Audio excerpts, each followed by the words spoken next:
미국의 그 보수 그 포브스 있지 않습니까? 네. 이런 데 논평을 네. 이번 개헌 비용 정말 네. 한국 5,100만이 두고두고 갚을 것이다. 네. 한국의 GDP 킬러는 윤석열이다. GDP 살인자다라는 얘기예요. 살인자. 시청자 여러분 안녕하십니까? 배정호의 파워피플, 오늘은 민주당의 경제통 충남 당진의 삼선 의원이신 어기구 국회 농해수위위원장님을 모셨는데요.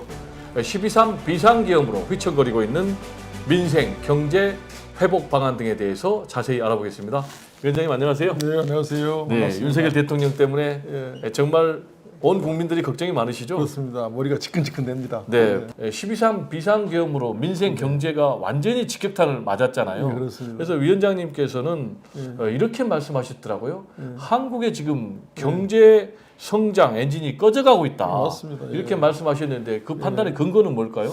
윤석열 정권 2년 8개월인가요? 8개월 동안 우리나라 경제 기초 체력, 네. 펀다멘털이 그야말로 그냥 아주 박살이 났습니다. 네, 경제 성장률만 보더라도 네, 그 정부 스스로가 그래요. 내년도 경제 성장률 네. 기재부가 네, 한 1.8% 지금 이렇게 예측하고 있거든요. 그렇더라고요. 이 경제 1% 성장을 연해 연속해서 이렇게 한 적이 없어요. 네, 그야말로 정말 우리 한국 경제가 윤석열 대통령 2년 8 동안 네. 펀더멘털이 완전히 무너져서 네. 저성장 기도를 하고 있다. 네. 한국 경제 엔진이 꺼져가고 있다. 네. 이렇게 판단하고 있습니다. 네, 중국 같은 경우는 뭐 완전히 지금 경제가 네.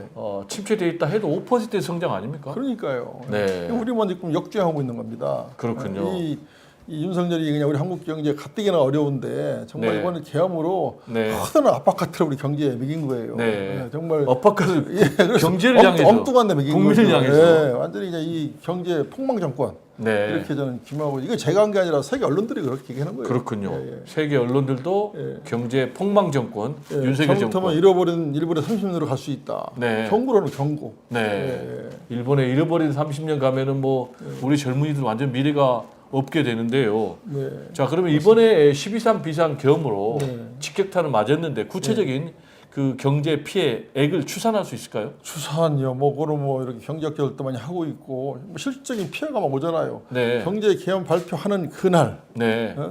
우리나라 주가가 어떻게 됐습니까? 네. 하늘이 요동을 쳤잖아요. 네. 주가에서는 거의 한 80조가 빠져나갔어요. 민물처럼 빠져나가는 거거든요. 네. 그리고 그 뭐 경제잡지 포브스는 네. 이 윤석열이가 긁은 이번에 개헌 비용 네. 이걸 한국 5,100만이 두고두고 할부로 갚아야 될 것이다. 네. 이렇게 하기 때문에 네. 지금 뭐 현재에 이루어지는 이 우리 그 경제 비용, 네. 그다음에 우리 후세들이 이번 개헌으로 인한 비용, 네. 이거는 뭐 제가 알기로 제가 경제학자인데요. 추산해 보면 막 500조 이상 되지 않을까 네. 이렇게 생각이 듭니다. 계엄 당시만 해도 뭐 한 5조 정도의 피해가 6조 났다는데 이렇게 그럼 났고요. 장기적으로 보면은 네. 뭐 수백 조가 되겠네요. 그럼요. 이게 윤석열만 이렇게 장난쳤다고 그러는데 이게 네. 정말 이 비상 상황입니다. 네. 이걸 좀 이 극우 세력들, 이 윤석열을 추종하는 이 세력들은 그걸 이해 못하는 것 같아요. 네. 저는 자미합니다. 윤석열은 GDP 킬러다. 예. 이렇게 위원장님이 말씀하셨어요. 이거 이 저희- 의미는 어떻게 됩니까? 이거 제가 한 게 아니라 네. 경제학자들이 그런 겁니다. 미국 네. 포브스지에서 이렇게 얘기한 거예요. 아, 펍스지가. 예, 예. 네. 한국의 GDP 킬러는 윤석열이다. 네. GDP 살인자다라는 얘기예요. 살인자. 네. 예.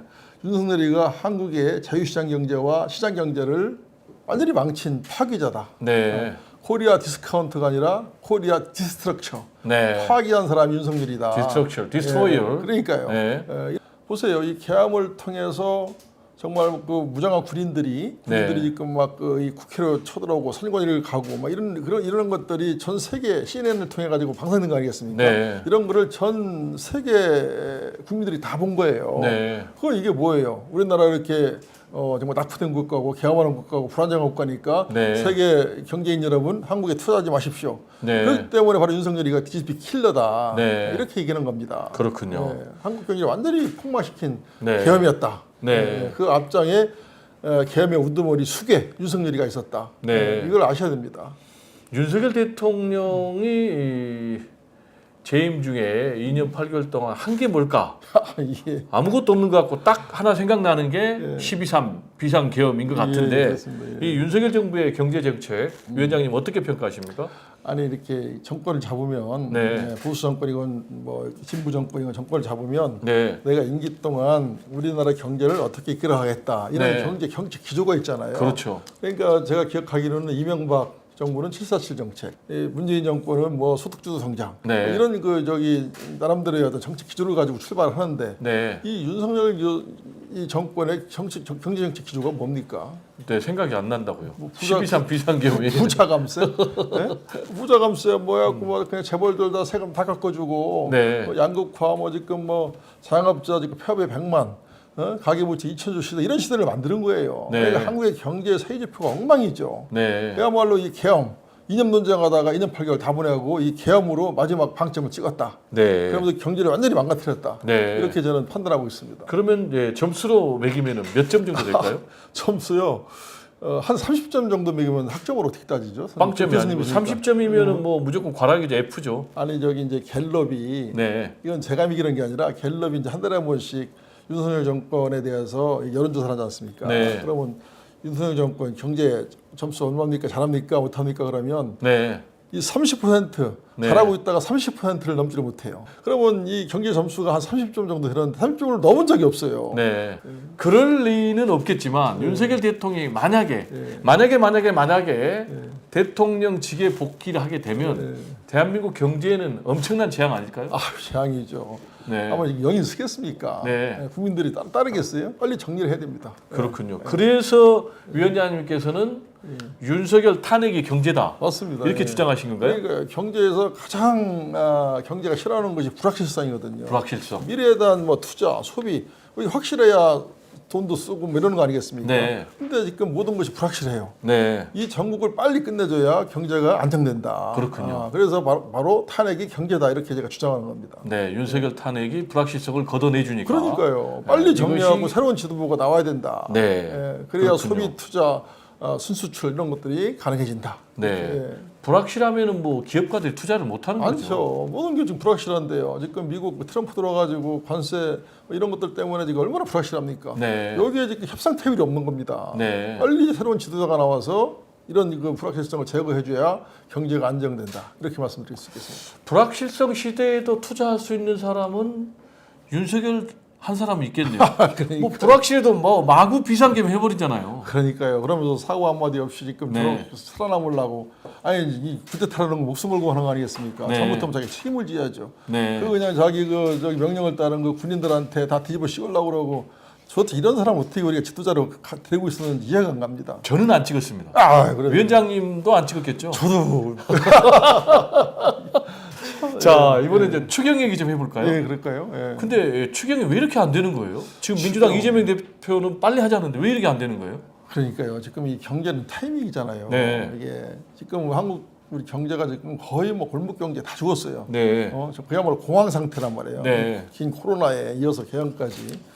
그러면 이 지금 저성장 기조 1%대 저성장 기조로 빠져들어간단 말이에요. 네. 이거를 빨리 이 늪에서 빠져나오게 해야 됩니다. 네. 최소한 2%대 성장을 끌어올려야 돼요. 네. 그러려면 정부가 할 수 있는 일을 다 해야 됩니다. 네. 우리가 경제 성장이라는 것이 이 저축, 투자, 순수출, 그죠? 그다음에 네. 정부 지출 이 네 가지 항목으로 경제 성장이 이루어지잖아요. 네. 근데 보세요, 저축, 투자 안 되잖아요. 네. 소비 안 되잖아요. 네. 그다음에 이 트럼프 때문에 지금 순수출 안 되잖아요. 네. 그러면 할 수 있는 게 지금 GDP 성장 항목에서 네. 정부 지출뿐이거든요. 네. 근데 정부가 열중샷 하고 있으면 어떻게 되겠습니까? 네. 1% 이것도 안 될 수 있어요. 0%로 떨어질 수 있어요. 네. 그렇기 때문에 지금 바로 마중물 역할, 네. 경제에 대한 심폐소생술 네. 이걸 정부가 해야 된다. 왜냐하면 민간 이게 안 되기 때문에 정부라도 나서야 되죠. 근데 예, 지금 뭐 한국은행 총재도 추경이 필요하다. 맞습니다. 예. 심지어는 뭐 IMF도 필요하다. 예, 세계에서 지금 그리고 추천하는 최상목 거죠. 대통령 권한대행도 사실상 인정을 했는데 왜 안 되는 거냐고요. 그러니까요. 그러니까 지금 국민의힘에서 사실상 반대하고 있는 거 아닙니까? 그렇습니다. 이 윤석열 대통령이 주장한 게 맨날 자유시장 경제, 자유시장 경제, 자유잖아요. 네. 이게 뭐예요? 국가의 시장 개입을 취소하자. 네. 그러니까 시장에 맡기자. 네. 이런 생각을 아주 가지고 있는 것 같아요. 네. 이것은 완전히 잘못된 거거든요. 네. 그거는 평소에 경제가 잘 돌아갈 때 네. 정부가 약간 왜냐 민간하고 이 소비 투자가 활성화되고 수출이 잘 되는데 정부가 그때는 좀 뒷짐 지고 있어도 됩니다. 네. 근데 지금은 그게 아니잖아요. 네. 정부가 나서야 돼요. 네. 정말 이때는 케인즈 경제학자 경제의 아버지 얘기를 잘 들어야 됩니다. 케인즈가 뭐라고 그랬어요? 네. In the long run, we are all dead. 네. 결국엔 우리 다 죽는다. 빨리 해야 된다. 네. 일본의 잃어버린 30년 동안 일본 정부가 한 게 없어요. 네. 그러니까 일본 정부를 한 짓을 네. 반면교사 삼아가지고 네. 좀 정부가 액션할 때다. 네. 이런 얘기를 저는 강하게 좀 주장하고 싶습니다. 그렇다면 이제 추경의 규모 예, 뭐 보니까 뭐 한은 총재는 한 15조에서 20조, 맞습니다. 예. 이재명 대표는 한 35조. 그렇습니다. 근데 예. 어느 정도 규모가 적정할까요? 저는 지금 가능하면 많이 하면 좋죠. 네. 그러니까 한국은행 총재도 뭐 15조에서 20조 하자 그런 거 아니겠습니까? 네. 우리 이제 이재명 우리 당은 이제 한 35조 하자는 거고 네. 많으면 좋은데 많으면 좋은데 네. 일단 최소한 그 경제 성장률 0.2%를 끌어올릴 수 있는 네. 20조 이상은 돼야 된다 이렇게 보고 있습니다. 그럼 그 20조의 추경은 어떻게 구성이 돼야 될까요? 그러니까 지금 이제 가장 어려운 게 내수잖아요. 내수. 골목 경제가 다 죽었어요. 네. 민생 회복 쪽으로 좀 돈을 많이 썼으면 좋겠고요. 민생 회복. 예, 그리고 지금 뭐 기술 패권 네. 지금 경쟁이 엄청납니다. 네. 이런데 지금 뭐 반도체나 로봇이나 뭐 우주항공이나 AI나 이런데 또 미래 성장 R&D 네. 비용으로 좀 할 필요가 있지 않는가 이런 생각이 듭니다. 예. 그렇군요. 네. 지금 이제 트럼프 대통령 때문에 관세 정책으로 전 세계가 지금 몸살을 앓고 맞습니다. 있잖아요. 예. 그러면 네. 윤석열 대통령 당연히 이러한 트럼프의 관세 전쟁에 대비 안 돼 있겠죠? 아니 지금 그거 했으면 이거 개함했겠습니까? 네. 이 중요한 시기에 네. 개함해가지고 지금 저러고 있는데 네. 정말 무책임한 사람이고요. 네. 그리고 아마 이 지금 수상국 대행도 이 트럼프가 뭐 대행한테 무슨 뭐 전화 한 통 했겠습니까? 아마 전화 통화도 네. 못한 걸로 알고 있어요. 지금 네. 뭐 대만이나 일본 뭐 이런 데는 물밑작업 들어가서 지금 막 백악관에 줄대가지고 막 어떻게 해보려고 하는데 지금 우리는 그런 걸 전혀 못하고 있는 것 같습니다. 네. 지금 상황이 탄핵 국면이니까 네. 그래서 빨리 이 탄핵 이 내란 수기를 정리를 해야 된다. 네. 그래서 새로운 지도자가 나와서 협상을 해야 될 거 아니겠습니까? 시간은 자꾸 그러니까 가고. 트럼프의 관세 정쟁에 대비하는 첫 번째 해야 될 일이 결국은 윤석열 탄핵이다. 야, 그렇죠. 네, 이렇게 아니 지금 협상 테이블이 없지 않습니까? 그렇군요. 네. 그리고 이제 위원장님께서 국회 대정부 질문에서 예. 북극 항로 맞습니다. 이 예. 개척을 굉장히 강조했거든요. 맞습니다. 어떤 의미가 있고 왜 필요합니까?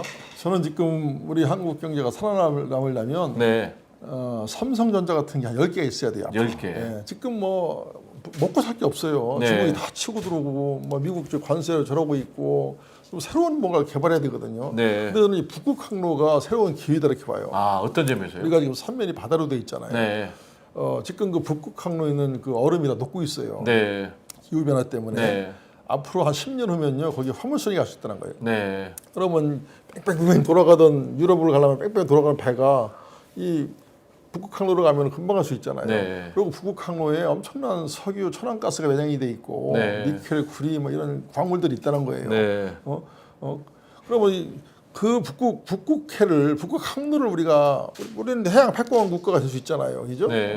그거를 개발을 해야 우리가 미래 먹거리가 된다. 네, 근데 러시아하고 잘 지내야 돼요. 그걸 개발하려면. 네, 근데 러시아하고 싸우고 우크라이나가 찌웃거리고 그냥 그 이념 논쟁에 빠져가지고 이거 완전히 잘못된 외교죠. 네, 이게 우리 한국 경제를 핀멍들게 하는 압박카트다. 네. 윤석열이가 던진. 네. 이렇게 생각하고 있습니다. 네. 위원장님께서는 이 양극화, 예. 격차 해소를 평소에 굉장히 강조하고 있잖아요. 예, 예. 배경이 있으십니까? 양극화를 이뤄내야, 양극화 극복을 해야 사회 통합을 이뤄낼 수 있고 네. 우리나라가 더 강한 대한민국으로 갈 수가 있어요. 네. 우리나라가 이제 뭐 지금 이념적으로도 그렇고 또 지역적으로도 그렇고 세대 간에도 그렇고 또 정규직 비정규직 완전히 이제 막 격차 사이입니다. 격차 사이. 네. 이거를 통합하지 않고는 절대 선진국 강대국으로 갈 수가 없습니다. 네. 제가 유럽에서 한 11년 살아봤잖아요. 네. 예, 유럽의 그 복지 국가들은 정말 이 국가가 나서 가지고 양극화 극복에 최선을 다하거든요. 우리는 네. 하거든요. 근데 우리는 이걸 거의 방치하고 있어요. 방치. 말만 네. 하고 있단 말이에요. 말만. 이게 뭐 윤석열 대통령 맨날 자유 떨잖아요. 자유시장 경제. 네. 이래서는 안 돼요. 네. 이 양극화 사이, 이 패자 벌전이 가능한 사이는 국가가 개입하지 않으면 절대 안 됩니다. 네. 국가가 개입해야 이 된다. 격차를 줄여야 되니까요. 네. 이거는 이제 뭐 격차를 줄일 수 있는 방법은 조세제도, 뭐 국가 재정정책, 금융정책, 국가가 하는 정책들이 많잖아요. 네. 이런 정책을 사회 양극화 줄이는 쪽으로 써야 돼요. 네. 근데 우리는 자꾸 벌리는 쪽으로 쓴단 말이에요. 네.